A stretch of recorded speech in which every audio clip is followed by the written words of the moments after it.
What would you do if your own father kicked you out of the house on Christmas Day after you spent 10 years fighting for his future? My name's Mackenzie Carter. I'm 28 years old and I never imagined my homecoming would look like this. The Christmas lights sparkled around the dining room, reflecting off the glassware like everything was perfect. But then, my father slammed his fist on the table. His voice rose sharp and cutting until he uttered the words that shattered what little was left of my faith in him. "You're a burden. Get out of my house." The room fell into stunned silence, my heart already stitched together by sheer grit after 10 years of service and a combat injury that still made my leg throb, shattered all over again. Every single paycheck I'd sent home, every missed birthday, every night spent sleeping in sandstorms while they slept soundly under roofs. I paid for it, didn't matter. They threw me away like trash. But let me back up, because the betrayal didn't start that night. It started years earlier. I just hadn't seen it clearly until now. Growing up, it was just Dad and me in a run-down 2-bedroom on the edge of a quiet Pennsylvania town. My mother left when I was 5, and for years I believed what Dad always told me, that she walked out without looking back, chasing a life that didn't include her own daughter. And for a while it was good. He coached my softball team, helped me build model volcanoes for science class.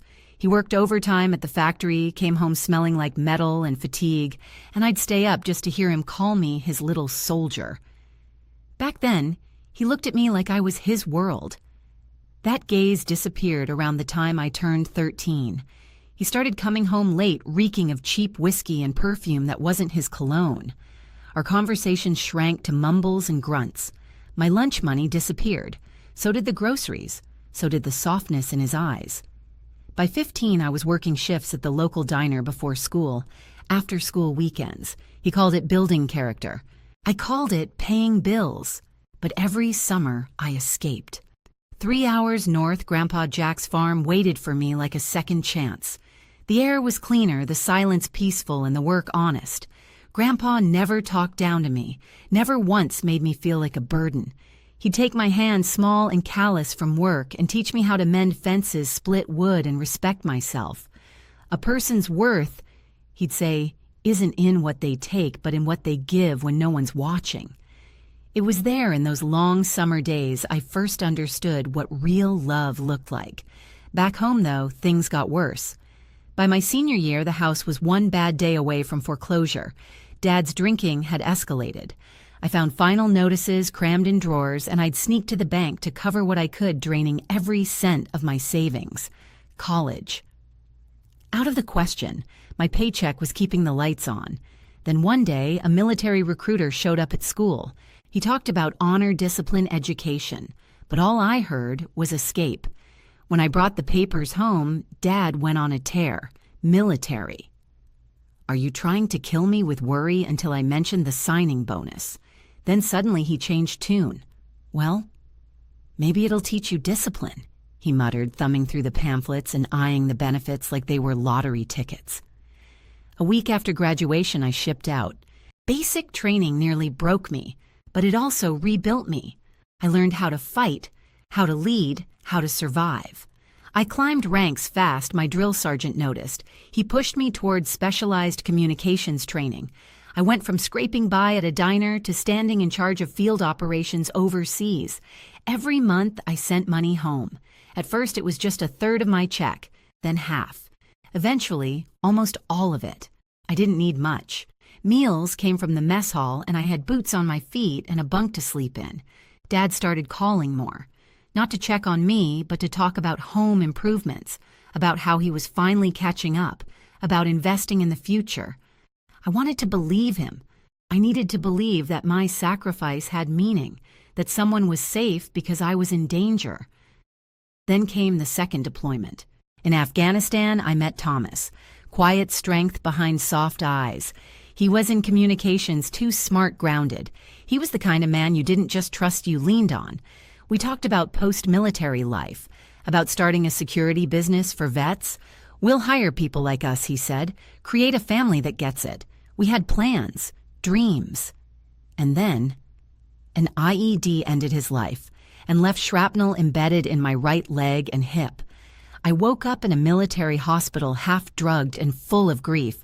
They told me I was lucky to be alive. I didn't feel lucky. I still sent money home, even as I learned how to walk again, even as I fought through grueling rehab sessions. Dad needed a new truck.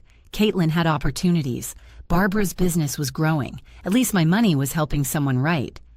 When the doctors told me I couldn't meet physical fitness standards anymore, I didn't cry.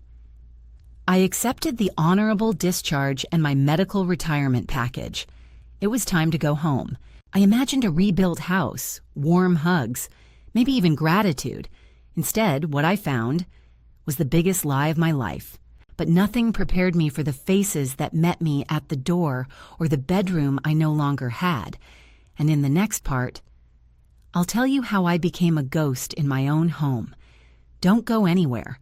The next part is where the betrayal begins to show its real face. I should have known something was wrong when I pulled up and saw the brand new SUV sitting in the driveway. It gleamed like it belonged to someone else, someone successful, someone loved.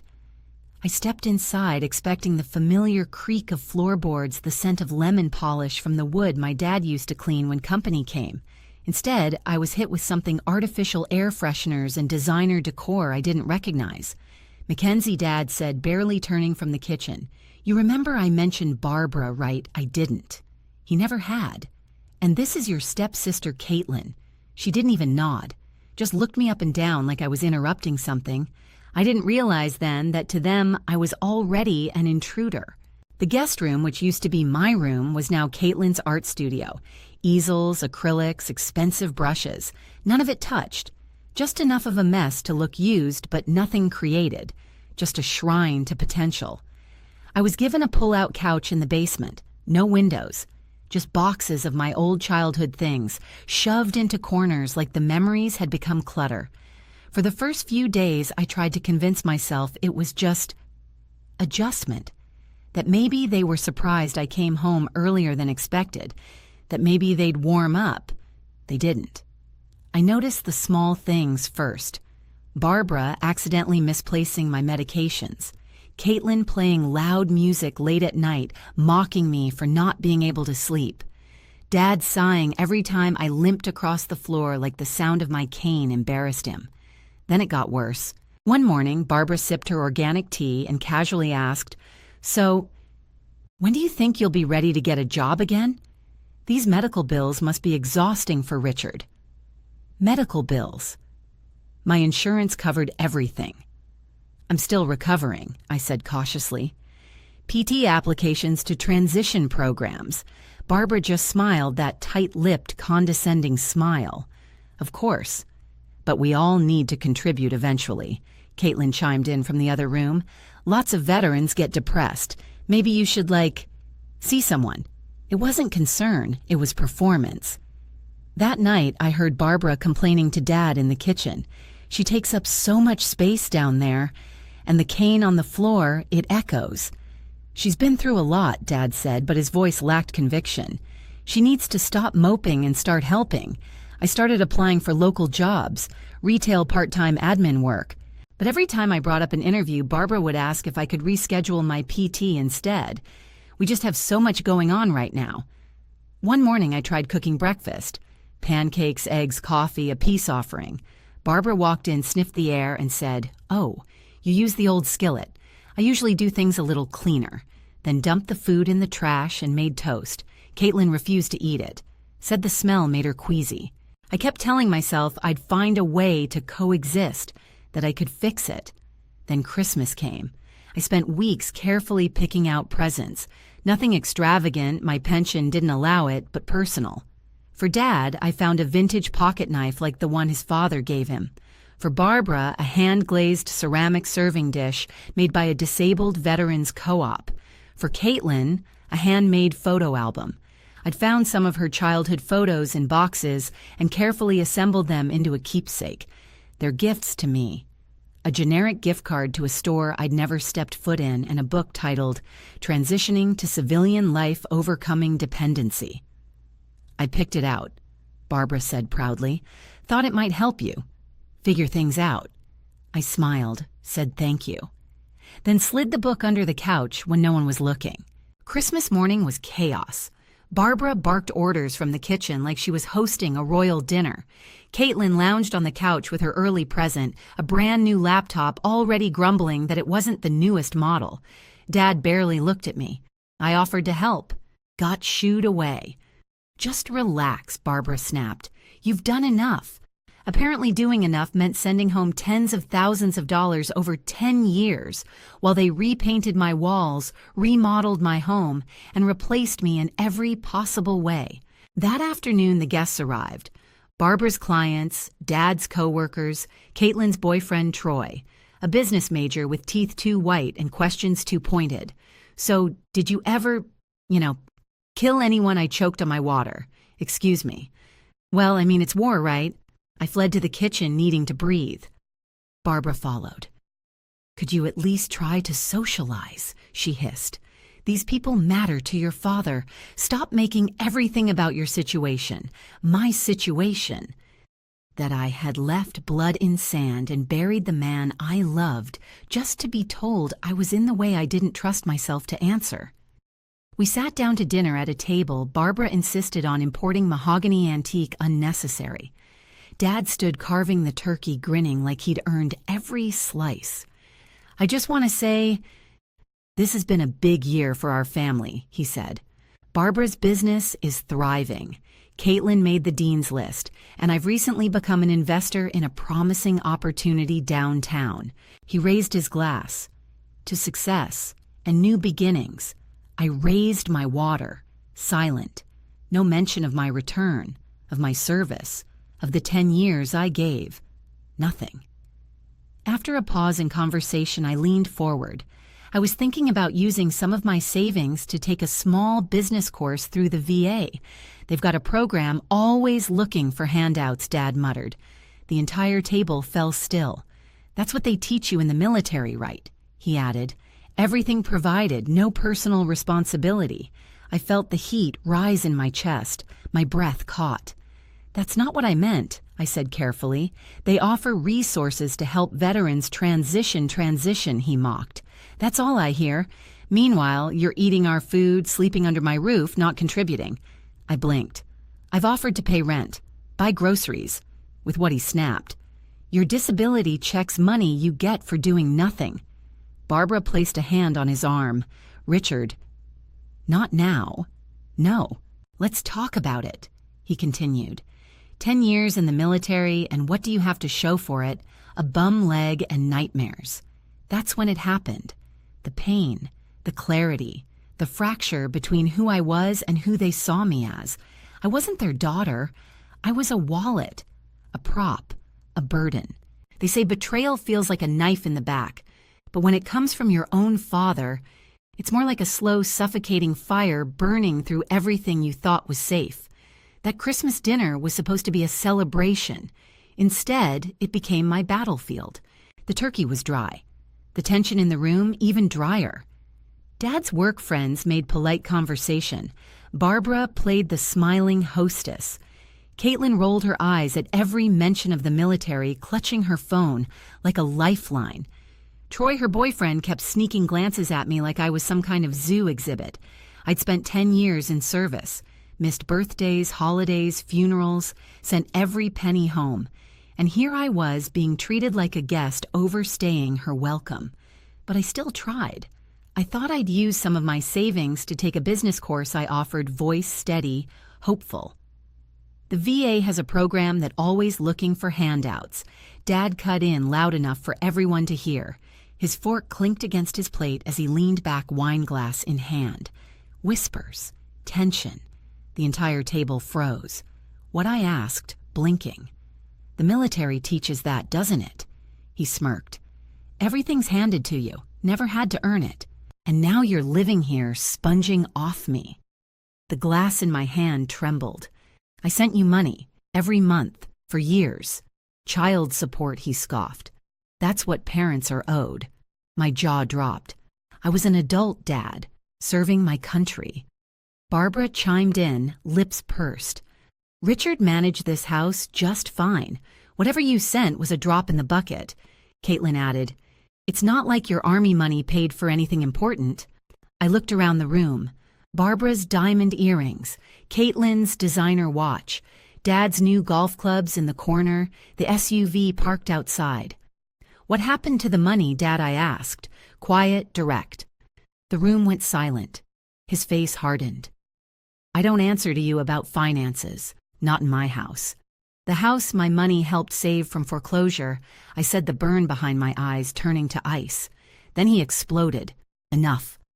He roared, slamming his hand on the table. Plates jumped, forks clattered. "You come back here broken and useless and expect to be worshipped. You're a burden, Mackenzie. A DMN burden on this family." Gasps, wide eyes.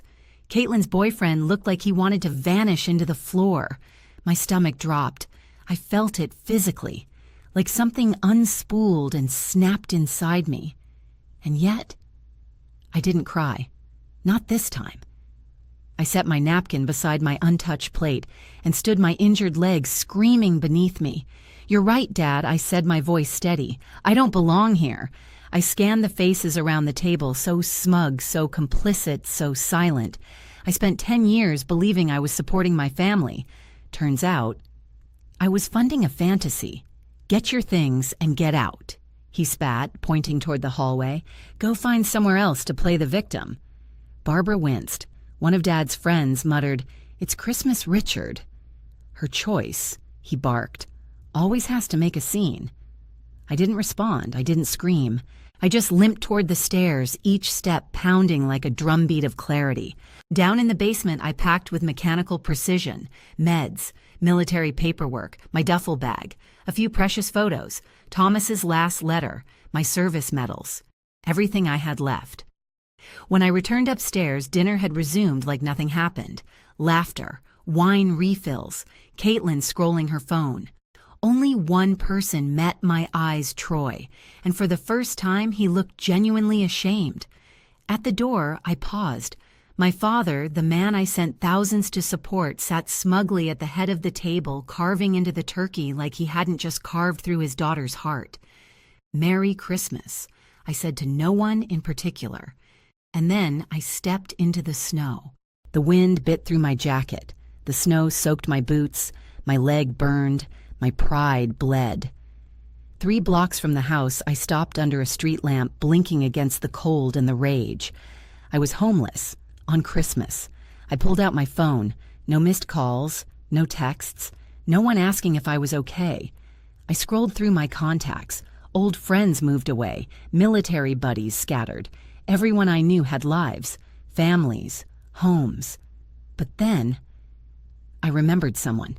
Grandpa Jack, 3 hours north, a farmhouse, a wood stove, and a past I hadn't touched in years. Would he even want me? Did he still live there? I didn't care. I had nowhere else to go. I slung my duffel bag over my shoulder, gritted my teeth, and began the walk to the bus station. The pain was bad. My leg protested every step, but the cold kept me sharp-focused. Breathe in, step, breathe out, step. Same rhythm I used during combat rehab. The station was nearly empty, just a middle-aged attendant behind a cracked plexiglass window. He glanced up. His eyes softened when he saw the limp. The duffel bag, the military patch on my coat. "Merry Christmas," he said gently. "You okay, Miss Ticket to Riverdale?" I said, voice hoarse. "Nearest stop to the Carter farm." He checked the schedule. 1 bus left. Leaves in 20. You made it just in time. I handed him cash. He waved it off. "My son's a Marine," he said. "Consider it a gift." The kindness nearly undid me. On the bus, I sat near the window. Just me, a veteran in a faded cap across the aisle, and an elderly couple quietly holding hands. As the bus pulled away, my hometown disappeared behind curtains of snow. I didn't look back. I thought of Thomas, of Afghanistan, of the nights I wrote letters home. No one answered. I wondered, was I ever really part of that family or just their income source? The man across the aisle caught my eye. "Where you headed, soldier?" he asked. "My grandfather's farm," I said softly. "If he still wants me." He nodded like he understood everything. Coming home's the hardest deployment of all. The bus ride to Riverdale felt like traveling through time, snow-covered fields rolling past like the memories I was too exhausted to unpack. Each jolt of the road pulsed through my leg, but the real ache was somewhere deeper. I kept picturing my father's face twisted in rage, the sound of him calling me a burden, the silence of everyone else around the table. 10 years of sacrifice reduced to inconvenience. I pressed my forehead to the icy window, heart pounding with every mile closer to the one place I prayed still felt like home. The station was quiet when I arrived. A handful of holiday lights blinked feebly in the window. The rest of town was asleep under a fresh blanket of snow. 7 miles. That's how far Grandpa Jack's farm sat from the bus stop. Under normal conditions, I could have walked it even with my limp, but with snowdrifts knee-high and cold slicing through my jacket like glass, I wasn't sure I'd make it halfway. I looked up and down the street, wondering if I'd have to spend the night on a bench. Then a miracle. A rusted pickup idled outside the only open diner, its exhaust fogging the night. I approached the driver's side, cautiously praying they weren't dangerous. The window rolled down and the face inside blinked in surprise. "You're Jack Carter's granddaughter, aren't you? The one who went off to the army?" I nodded slowly. "Mackenzie. I just got in, trying to get to the farm." "Well, hop in, soldier," she said with a warm smile. "I'm Ruth. I run the bakery. Used to deliver fresh loaves to your grandpa every Tuesday. He's still as stubborn as ever." Relief poured over me like heat. The drive was quiet snow swirling in the headlights. Ruth filled the silence with small talk, local gossip, weather complaints, fond stories about Grandpa Jack. "Every week he talks about you," she said. "Shows off your pictures to everyone who'll listen. Kept all your letters, too." My throat tightened. "He still keeps pictures of me, of course. Said you were the only one who never took more than you gave." As we turned onto the long gravel drive, the porch light flicked on, casting a golden halo around the house. One window glowed a warm beacon in the dark. "He's home," Ruth said, and judging by that light, still waiting. I stepped out into the snow, each step sinking deep. My duffel dragged behind me. The wind stung, but it couldn't cut through the heat rising in my chest. Hope, fear, shame, all tangled. What if Dad had poisoned this relationship too? What if I'd lost this family as well? But before I could knock, the front door creaked open. And there he was, thinner than I remembered, more stooped, but those eyes warm, steady, familiar. "Mackenzie," he whispered like a prayer. "Merry Christmas, sweetheart." And just like that, I broke. He pulled me into a hug, and for the first time since I'd stepped off the bus, I let myself sob.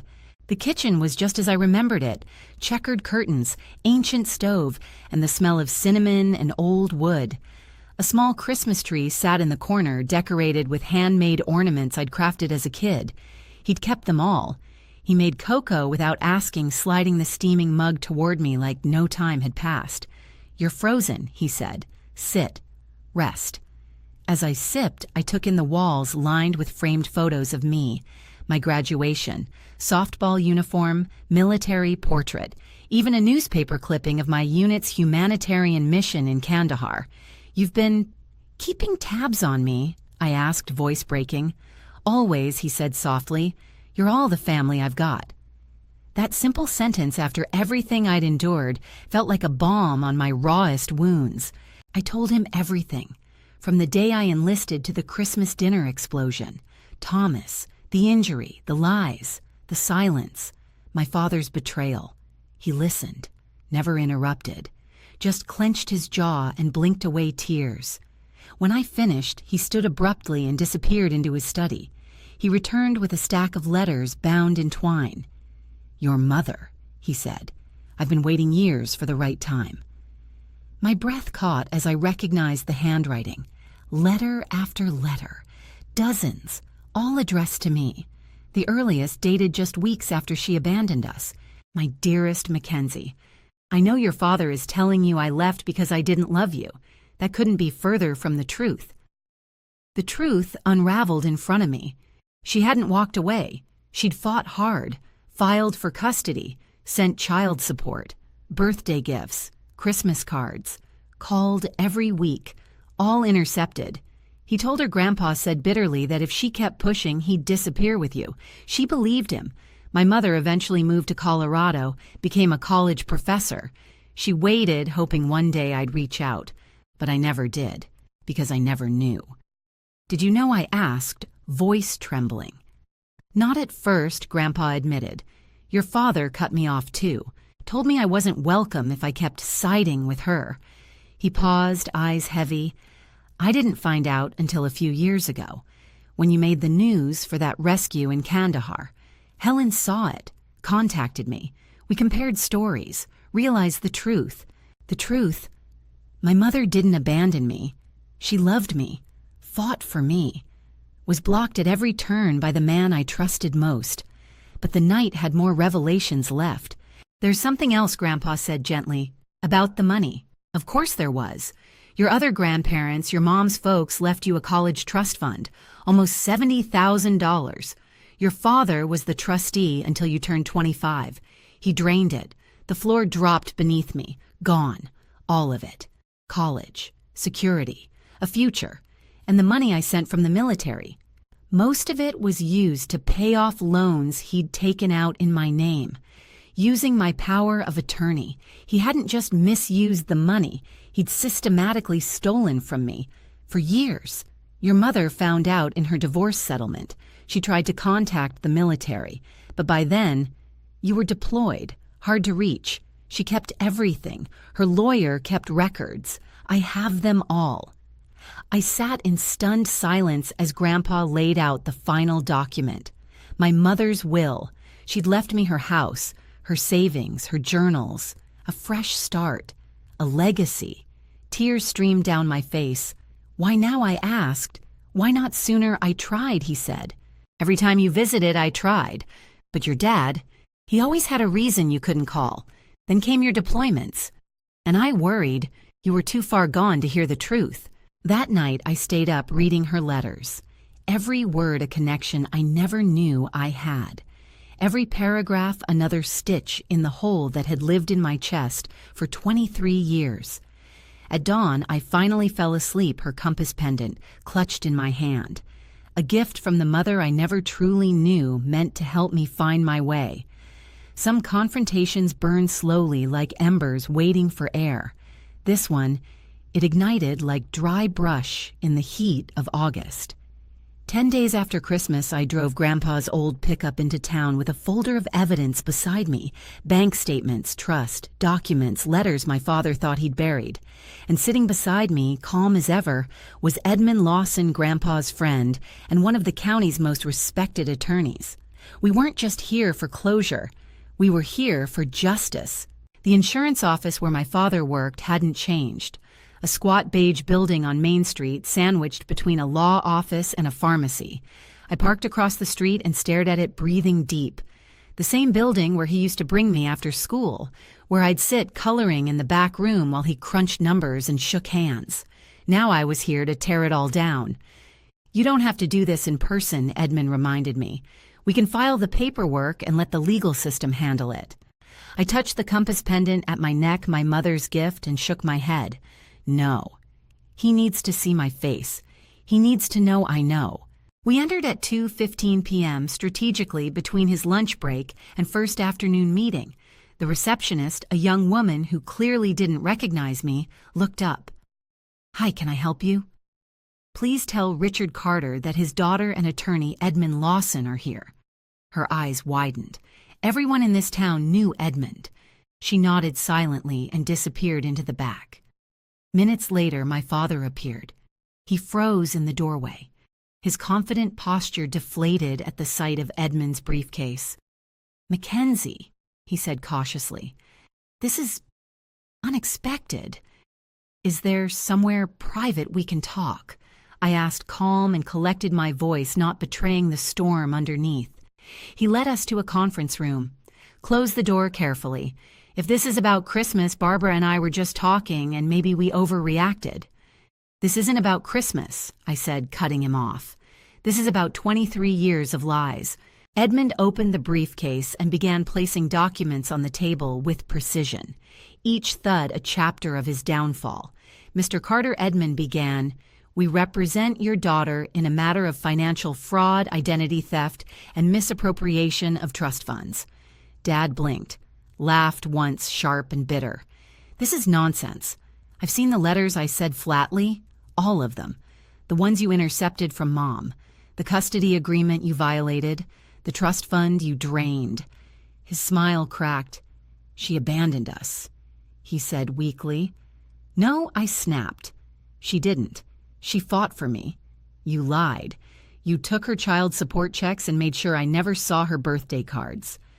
I slid a stack of financial records across the table. "You stole my college fund, took out loans in my name while I was deployed, pocketed my military paychecks for 10 years.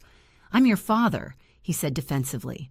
"That money went to family needs, Barbara's business, Caitlin's tuition, your gambling debts," I added coldly. His mouth opened, closed. No denial. "I've seen the bank records," I said. "I know everything." For a moment, panic flickered in his eyes. Then came the rage. "There are explanations," he insisted. "Misunderstandings. No jury would save it." Edmund cut in smoothly. "You have 3 options. 1, we press criminal charges. Given the financial crimes against a military service member, you're looking at federal penalties potentially up to 15 years in prison." Dad blanched. 2, we pursue civil damages, which you will lose, resulting in asset seizure, wage garnishment, and public ruin. He swallowed hard. 3, Edmund continued sliding the final document across the table. "You sign a settlement agreement. Full financial restitution. Transfer of the house deed since your daughter paid the mortgage for years. Legal admission of misconduct. You expect me to sign away everything?" he hissed. "I expect you to pay back what you stole," I said. He scoffed. "If I sign that, I'll have nothing." "Welcome to the reality you created for me," I replied. Barbara wasn't in the room, but her voice came through the hall before she barged in, eyes wild. "You've destroyed us," she spat. "Are you happy?" I met her gaze with calm clarity. "I didn't destroy anything. I'm just taking back what's mine." Dad looked back and forth between us, the cracks in his control now a full collapse. "I need time," he muttered, "to speak to a lawyer." "You have 24 hours, Edmund said. "After that, we file with the DA." As we stood to leave, my father reached for one final, desperate angle. "We're family," he said. "I raised you. That counts for something." I turned my hand on the doorknob, heart pounding. "Yes, you raised me," I said. "You taught me that family was loyalty, so I was loyal to a fault. You taught me sacrifice, so I gave everything. But what you never taught me was love." His expression flickered, but I didn't let him speak. "What Mom would have taught me if you hadn't erased her is that real love isn't conditional. It doesn't keep score or hold people hostage. You have no idea what I gave up for you," he said bitterly. "No," I said. "But I know exactly what you took from me." We left without another word. The next 24 hours were a blur. I checked into a hotel I couldn't bear to sleep under the roof I once thought of as home. Then the call came. Edmund's voice on the other end. He signed. Relief. Not joy, not triumph. Just the cold, quiet release of finally being free. I returned to the office to sign the final paperwork. Dad looked haggard. Barbara avoided my gaze. Then Caitlin stormed in red-eyed, holding the documents. "Is it true?" she demanded. All of it. Barbara tried to hush her, but Caitlin wasn't having it. The money for my semester abroad. For your investments, it was stolen from her silence. That was all the answer she needed. She turned to me, guilt etched across her face. I didn't know, I swear, I believed her. She was young, protected, ignorant. "It's okay," I said softly. "I'm not here to punish you." Some people build monuments from marble. I built mine from pain and purpose. After the legal dust settled, I took the check, the restitution from my father, and didn't look back. He had signed over the deed to the house, liquidated a portion of his retirement account, and agreed to a public apology in court. It wasn't enough to fix what he broke, but it was enough to start something. I moved back into the house my mother once fought for. Her photos still lined the attic. Her scent lingered in the cedar closets. I could almost hear her humming in the kitchen, the ghost of a life I never truly got to live. But I wasn't there to mourn. I was there to build. I called it Compass House. Not a shelter, not a halfway stop. A home. For female veterans coming back from deployment with no family, no resources, no sense of where home even was. Women like me, used up, discarded, told we were burdens.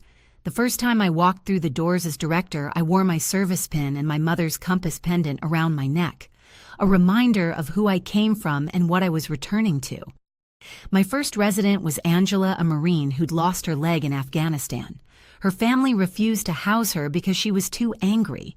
Then came Priya, dishonorably discharged for a mental breakdown her commanders refused to treat.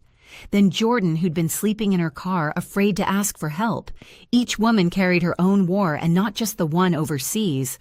With the settlement funds, Grandpa's help, and community grants Edmund helped me secure, we expanded Compass House from a 2-bedroom home to a multi-acre retreat. Therapy rooms, art studios, a garden, therapy dogs, a full-time nurse. Every Friday we held bonfire nights. No lectures, no agendas. Just stories.